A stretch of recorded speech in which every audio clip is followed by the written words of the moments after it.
When I was like, Dr. Hook, I think I want to be a dentist. And I was like maybe 8 or 9. And he said to me, oh, Summer, don't be a dentist, just marry one. Oh, That was the first one that I cataloged as I was like, I don't feel great about this. Then the second one was when I was in college and the doctor who was teaching it was like, I don't think you have what it takes. So I joke that I think I became a dentist just so much out of spite and to prove people wrong. I had to quickly throw in an associate and figure out, how do I run a successful business without the use of my own hands? You have to understand where you're at to know where you want to go. I was busier, I was more exhausted, and where was the money? The conduit, the things that I do to be able to feel that level of success and impact has changed. It's changed my whole world, how I think. good day, everyone. This is Dr. David Phelps of the Freedom Founders Mastermind Community and the Dentist Freedom Blueprint Podcast. Today, a conversation I have really been looking forward to, someone who I've known in the space, and probably a lot of you know her as well, but just having a chance to connect and really dig down deeper into kind of the psyche and the mindset and what drives this particular influencer in dentistry, and that is Dr. Summer Caswell. Summer, how are you today? I am great. Thank you so much. It is truly such a pleasure to be here. Thank you. Well, I think we got to connect a little bit more a month or so ago. Some crazy thing on the streets of Nashville, golf carts. It was kind of nuts. That's a podcast for another day, so I'll leave it there. But that was fun. And so I got to know you better. I know a lot of people that you work with, certainly Mark Costas and Aaron Nicholas and Chris Green and Taher Dune. In fact, I was up in Denver really in the last 2 weeks, and I stopped by to see Taher. And so a lot of people at DSI, you do a lot. You're really a great influencer and a leader in dentistry. You're a DSI black belt coach. I know it's Women Dentists Connect, a group that really focuses on helping female dentists with all the extra things that you have to do to be awesome mothers and spouses and now business owners. And a lot goes into what makes you who you are. So I'd like to go back just a little bit in time and figure out what kind of made you who you are, and to aspire for the kind of life, practice, business ownership, and also what inspires you to also help other people so much. So go back. What kind of got you looking at dentistry overall? Yeah, those are great questions. In the beginning, I got into dentistry as a kid, believe it or not. I was actually interested every time I went into the dentist office. And I joke, though, that I think I became a dentist out of probably spite more than anything, because I had my childhood dentist who, when I said, by the way, his name was Dr. Hook, I'm not kidding. He said to me when I was like, Dr. Hook, I think I want to be a dentist. And I was like maybe 8 or 9. And he said to me, oh, Summer, don't be a dentist, just marry one. But that was the first one that I cataloged as I was like, I don't feel great about this. Then the second one was when I was in college, and I'm not going to lie, guys, I had a rough time with organic chemistry, and the doctor who was teaching it was like, I don't think you have what it takes. Now, I never have decided if that was actually like a little play he had, knowing that like who I was. So I joke that I think I became a dentist just so much out of spite and to prove people wrong. But then what's crazy is I got into it. And, I was a general dentist for 12 years, just doing general dentistry like everyone else. And I was, I ran a successful business from what I could tell. But I didn't really know the nuances of truly running a business. I knew more that I liked people, that I enjoyed patients. The job never quite seemed to fit me perfectly necessarily, but I couldn't even decide what that meant. I didn't even know where to go. But as one would have it, I actually ended up developing horrible back and hip pain, which it was really debilitating, and I won't go into it, but after a couple years of suffering tremendously, it got to the point where I couldn't stand up out of the dental, or stand back up out of the dental chair. So I would be working on a patient. I had to almost limp out, try to figure out how to stand up straight. And I finally got to this point where I was like, oh my gosh, like something's wrong. And they found out I have severe hip dysplasia. And because of that, they told me, you're going to have 18 months where you'll be on crutches. PT, walkers, you're going to have multiple surgeries. We're not talking one or two, we're talking multiple to fix the problem. And so they kind of just set my mind for, what do you want to do here? Do you want to sell the business? Because you're not going to be able to really practice for at least 18 months. So at that time, it was just me. I think I had a team of like 6 or 7 maybe. And I had to quickly throw in an associate and figure out, how do I run a successful business without the use of my own hands? So that sent me down the trajectory of like, oh my gosh, like backed into a corner. What do I do? And I say now that I think the reason I care so deeply about wanting to help other people, men, women, doesn't matter who, is, that was the best thing that ever happened, because it forced me to see dentistry completely different.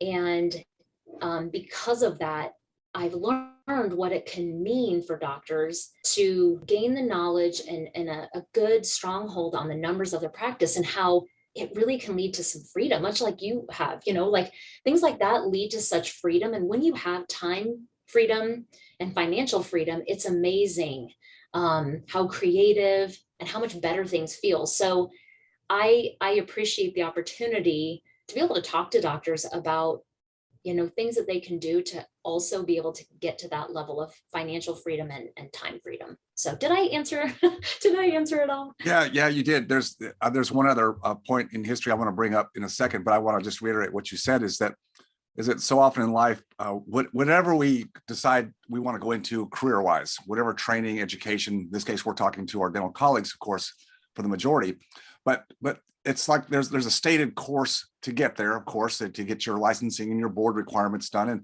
And we all follow that track wherever we go to school.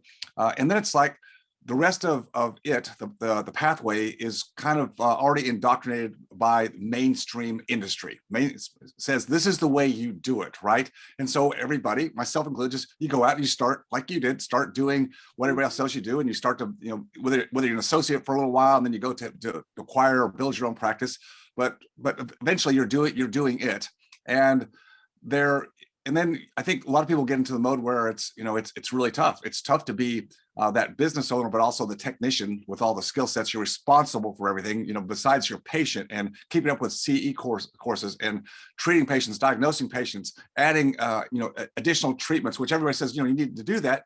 Well, yes, that's all good. But I think my point is how quickly we lose whatever vision we had as to what we are aspiring to do with all this great education, this training that actually really helps people, but we lose that vision, right? So quickly. And to have as you can say, an unfortunate situation, in this case with your own health, but that actually turned into be a positive because it forced you, Summer, to change the way you looked at your practice, your business, and said, well, if I'm going to make this work in all the years I put into this, then I've got to do something differently. Yeah. And the person I want to bring up, which I think you're fine with it, because I know that the environment we grew up in is so important, but I think you mentioned somewhere else that your mother was such a force in your life at an early age, because she was out there on her own frontier and was, I think going to graduate school while she was, pregnant or just had a child. I don't know which one it was, if it was you or whoever it was, but you were talking about your mother and how you just watched through your eyes at different ages, and how she was out there and she didn't let fear get in the way of whatever her goals were at that time. Yeah. Oh, absolutely. I really quick do want to touch base on what you said, which is I hear so many people who are like, well, I got out of dental school. Now I'm supposed to do this. Then I'm supposed to do this. And, I think that's all great, because you don't know exactly where the path is going to take you until you just start somewhere. Mm-hmm. And I think we put tons of emphasis on finding exactly our purpose immediately, which I think sometimes things like that can change just a little bit depending on which avenue you start going down. You might figure out that you're really great at this. You don't really love this. So it kind of helps you pivot. So I think being open to the fact that you got to start somewhere, you got to start truly utilizing every experience as a potentially learning one, and then pivot to really figure out, what lights you up, and don't be afraid to necessarily deviate from what the standard norm is. Because I do think dentistry is the coolest profession that I know you've seen it, where we can all pivot in so many cool directions. It's just that it's often scary, which I am so fortunate that I had a mother that emulated for me, that despite what she grew up in, despite her circumstances, despite what people would say about her, she really blazed her own trail. And I was so fortunate to grow up with a mother like that. So I guess for me, I just never thought that it couldn't be done. I always figured, why not me? So I would always just be like, well, I don't love this. I can't do this. There's got to be something, where I can contribute, have impact, and financially, be able to provide for my family and things like that. So. Really, really good. So I know you grew up in Western Kansas, small community there, but you had the opportunity, I think, as you were growing up, to go to Colorado and do camping and hiking and the things that Colorado, just because of its geographic position with the mountains and all, make it a very, very beautiful place to go. Actually, I think, I grew up there. So I know exactly to what you speak, but you decided, again, this is your vision, and most people would say you can't do that. You're a new doc. You're coming out of school, and you want to go practice in Vail Valley, Colorado. Good luck with that. There's probably a few people before you that have already decided and planted their flag there. You're going to starve. You're not going to make it. No way can this happen. And not only do you practice there, and we'll talk about your practice. I want to get there too regarding CEO time. But you have 2 practices, and actually you had 4, and you merged, and so you created quite a footprint in Vail Valley, where a lot of people say, no way that's going to happen. Yeah. Well, right? And for sure. I mean, it's funny that you say that, because I'll never necessarily say that, but it's a really tough thing to try to grow multiple doc locations someplace like the mountains of Colorado. It was a little bit challenging. But what I just noticed is nobody else was doing it. And I could see the massive benefits of creating something and being the first.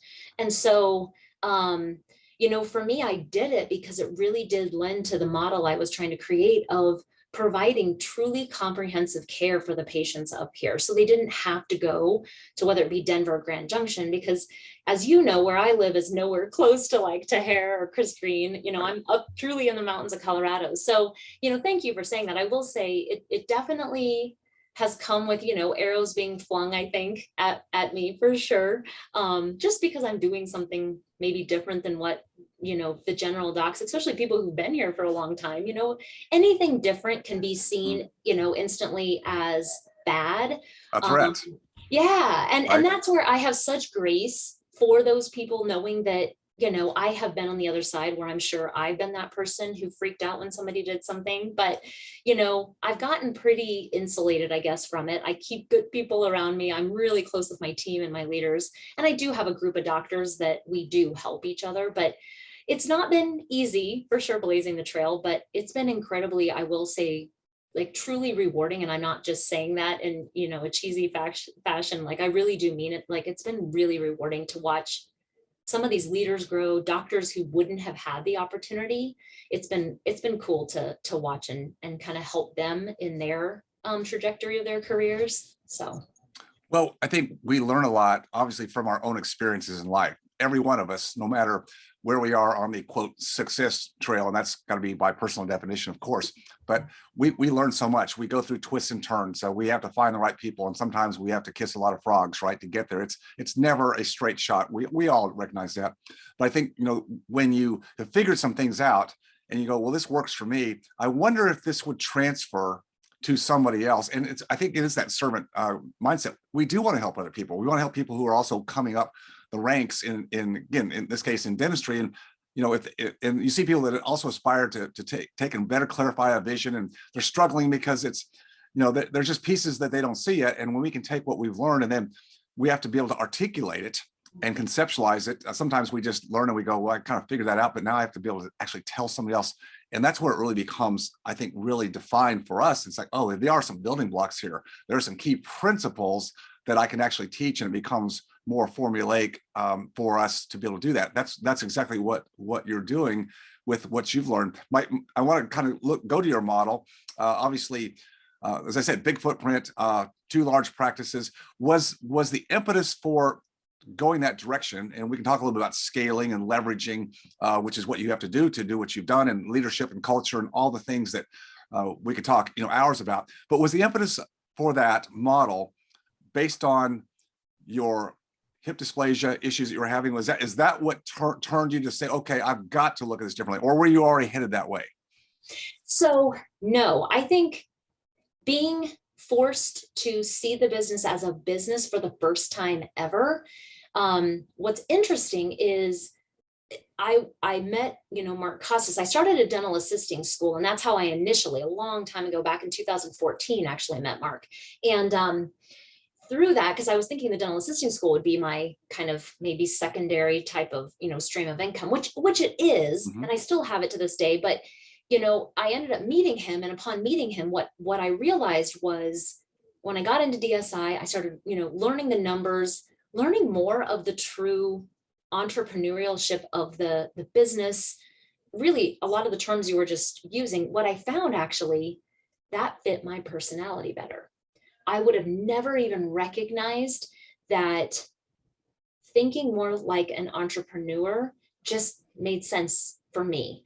And so I don't think that I did it for, say, financial reasons. I did it because I was like, oh my gosh, A, I love this. B, it makes sense for me. This is actually pretty fun. Even when it's challenging and hard, I actually can still find quite a bit of joy in it. Whereas before, dentistry was fine. And I truly think it's an amazing, business. It's an amazing profession. I know for me, I couldn't quite get all the fulfillment in doing general dentistry. So no matter how much CE I took. So as I experienced more of the entrepreneurial side of it, I was like, this is it. And so it's really been, gosh, at this point, I don't know, 6 years, 8 years of developing that side of it. And I still, to this very moment, truly enjoy the entrepreneurial side of the business. So. Yeah, I can tell you do, and that was a lot the same for me. I've always had, the entrepreneurial side inside me, and you can be an entrepreneur in dentistry, no question about it. You've done it. Many other people are doing it in their form and the fashion that they want to do it. That's the thing. You can develop the way you want to do it, not the way someone else does it. It sounds to me too, Summer, and I'm not going to try to put words in your mouth, but it sounds like, again, your health issue, which caused you to have to revisit how you look at your practice as more of a business, also gave you permission to make the shift. Sometimes we are waiting for someone else to say, yeah, it's okay. And the majority says, oh, no. You're a dentist. You need to be in the chair, 4 days a week. That's who you are. And it's like, well, do I have to do it that way? Or can I still serve patients and do the treatment I want to do if I still want to do some on patients, but also build, as you have done, a model that is more holistic to the patients. And again, built a model on purpose to do that. And so I want to go into the next piece here, is having that revelation about changing your vision and realizing I kind of have to do this. Otherwise, this is not going to work out for me, being in a chair, working on patients and doing the long treatments that you've been trained to do.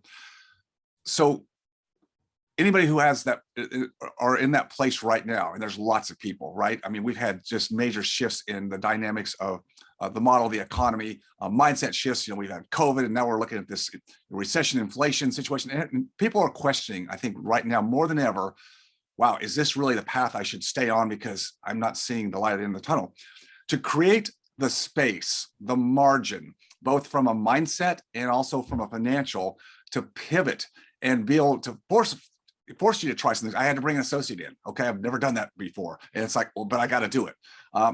Where did I know there was things that you did that didn't work out right out of the gate, and you had to take a few steps back before you move forward. You had to find the right mentors, the right people. There's a lot of things that went in this, but just speaking to our doctors, our owners right now who are in a place, they're thinking the same thing. Boy, I'd love it if I could make a shift, but I'm scared to death. Financially, if I screw this up, I'm going to put my family at jeopardy. My practice may be at jeopardy, and I still don't have the clarity to do this. I'm afraid. Well, like that question, I'm like, I'm so with you, and I can feel the level of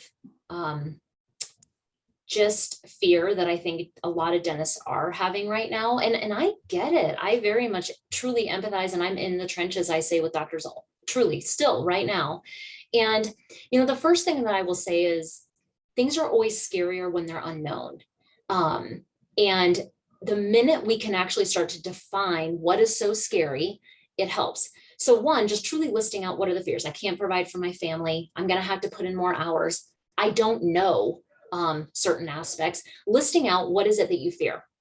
The first one that I do find is if doctors were really honest, I think that one of the areas that they do fear is truly understanding the numbers.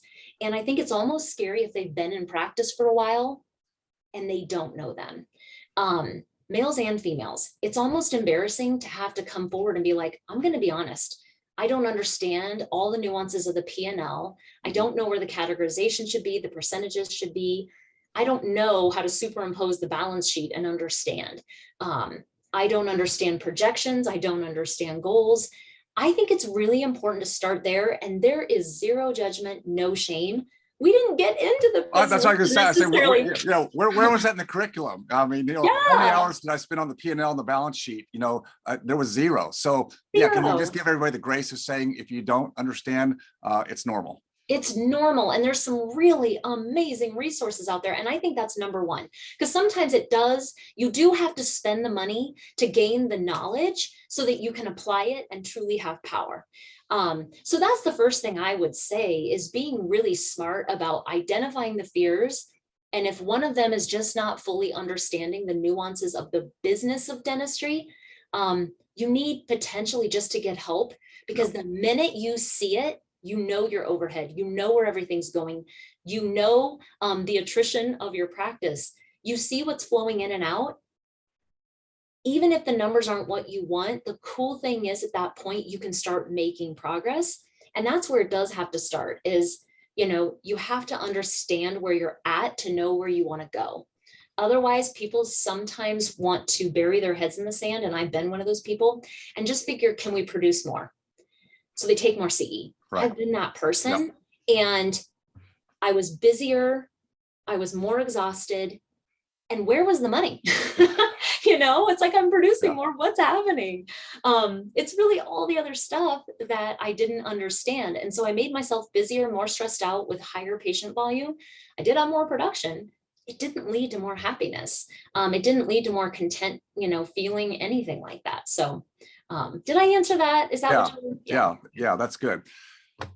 I know you talk a lot to the doctors that you help and inspire about CEO time, CEO focus. Can we talk a little bit about that again? Yeah. And I think that's a hard gap for people to say, well, I'd love to be able to take some time away from chair side and putting out fires that I have to put every week, and dealing with the great resignation, and staff is just turning over like crazy, and I got insurance to deal with, and patients, it just goes on. And where the heck, and I got a family at home, by the way, that like to see me once in a while.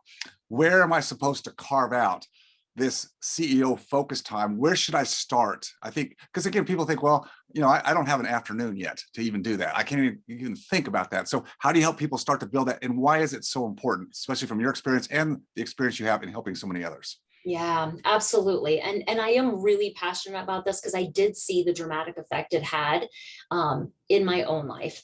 And, where I tell doctors to start is, I understand that right now, if you're one of those doctors who's working 4, 5, 5.5, 6, whatever days a week, it does feel really scary to cut back the time.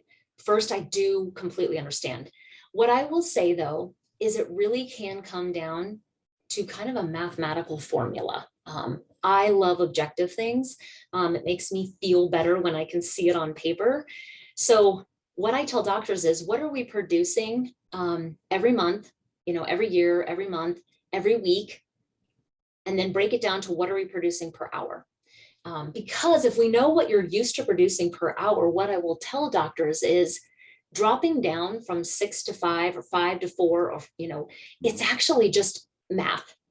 Because once you know what you're doing per hour, you become more efficient with dropping that day. And I promise you, it works pretty well every time with doctors who are intentional. And I saw that in my own life, that I went from doing 4 days of clinical down to 3 And I actually produced the same amount in 3 days than I did in 4, just by being more efficient and more truly intentional. Less open times, less just flexibility. And then that's the first area, is you got to know the numbers, and then just set the intention to schedule out what day you want to start doing that and how much you need to produce per day. Some doctors don't even know those numbers. Just knowing those numbers is going to help you with the goal of hitting that production in 3 days instead of 4, or 4 days instead of 5. Then on that off day, you've got to be just as intentional. It's not a time to kind of, go in for exams or, throw in that crown prep that just needs to get in. That's what I find too, is doctors will sabotage that time, because I joke that the doing feels better. Yes. Being is hard. So coming into our office and sitting and thinking about what do I need to work on can actually be more overwhelming, because there's no finite start and finish. What's easier for doctors is to start a crown prep and finish it and get the production.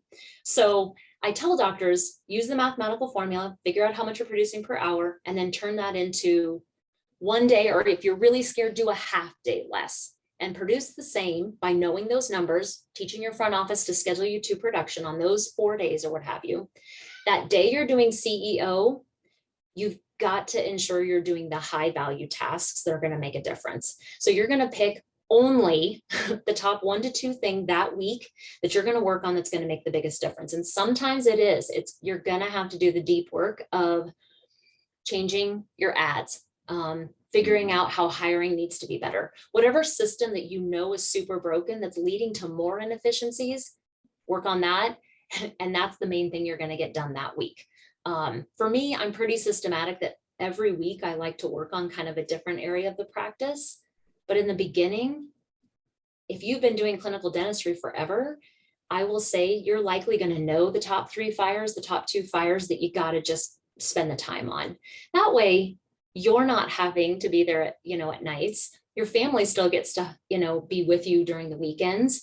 And believe it or not, the more consistent you are with both being more efficient with your time clinically and more efficient with your time during that CEO, it really does give you time. The discipline of doing that gives you that time freedom. But the thing I tell doctors is, it's just like almost like exercise or working out. You have to put in the reps to see the results. Sometimes we don't see it immediately, so we sabotage it and we stop doing it. You got to consistently put in the reps, and you'll start to feel better, just like exercise, and you'll start to see those results. So well said, Summer. So we could do this for hours and never still not even take all the topics I want to talk to you today, but we'll come back and do some more. How about that? Yeah. I do want to end here with this, and you and I and others would agree to this.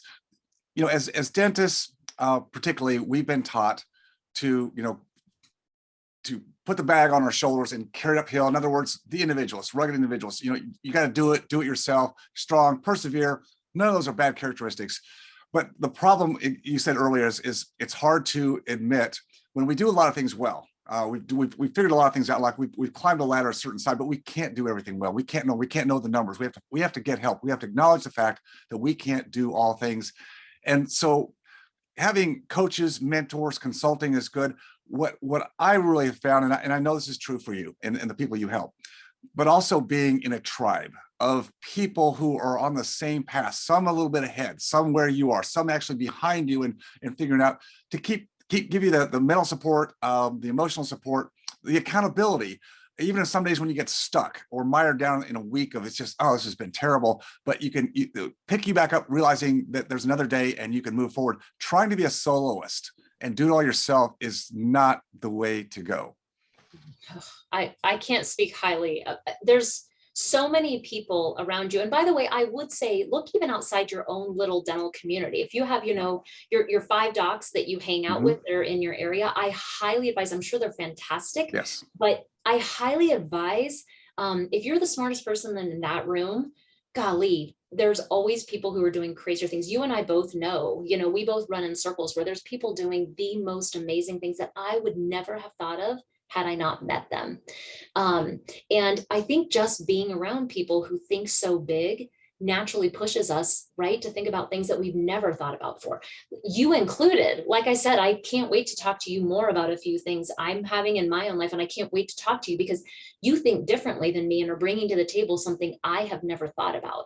And I think that's so important because, once again, to go all the way back to what I said in the beginning, I know for me, I don't necessarily know if my true purpose of impact has changed, but the conduit, the venues, the places, the things that I do to be able to feel that level of success and impact has changed.